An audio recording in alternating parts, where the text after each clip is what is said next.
Nagabot ng tulong sina Tacloban Councilor Marty Romualdez, Leyte Representative Martin Romualdez at Tingog Party List sa 3 pamilya na nasunugan sa Tacloban.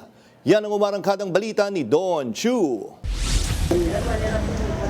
Sa tent pa rin na ito nakatira si Cheryl Ann at ang kaniyang pamilya matapos matupok sa sunog ang kanilang bahay at ng 2 iba pang pamilya sa barangay Paraiso, San Jose, Tacloban nitong linggo ng madaling araw. Wala kahit ni isa sa kanilang mga kagamitan ang naisalba. Aniya, mahirap ang kanilang kalagayan ngayon dahil bukod sa mahigit 10 tao silang sumisilong sa 2 tent bilang pansamantalang tirahan, mainit raw sa tanghali at malamig naman sa gabi. Kaya hiling nila sa gobyerno. Makurigad kay kuan, hadala kami hagawas, naka-live la kami, nakaturog kami delikado kung kuan, tapos nauran. Pero kay nilob amo gud maninin, matatalwas gyap kami hini, nakabutangan. Kailangan gud namon nga mapaayad gud talaga namon balay. Nga may da kami makaturugan hin maayos. Sa tent din nakatira ang 67 anyos na senior citizen na si Tranquilino. Kasama niya ang kaniyang mga apo na nakatira din ngayon sa tent. Magkuhan ang good man hirahin kuhan, mababalhinan na madali nga panahon na.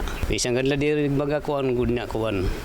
Makabalhin lahat mga. Inaalam pa sa ngayon ng BFP ang sanhi ng sunog pero tinataya nga abot sa mahigit kalahating milyong piso ang danyos. Namahagi naman ng relief goods at iba pang tulong ang opisina ni Tacloban Councilor Marty Romualdez, Leyte Representative Martin Romualdez at Tingog Party List. Nagpapasalamat kamihan mga bumulig labi na Tingog kan Martin Romualdez. Tas haniba pa nga bumulig aamon kan ng DSWD. Inaalam na din ngayon ng Tingog ang ilang hakbang upang matulungan ang mga biktima na makagpatayo muli ng kanilang bahay.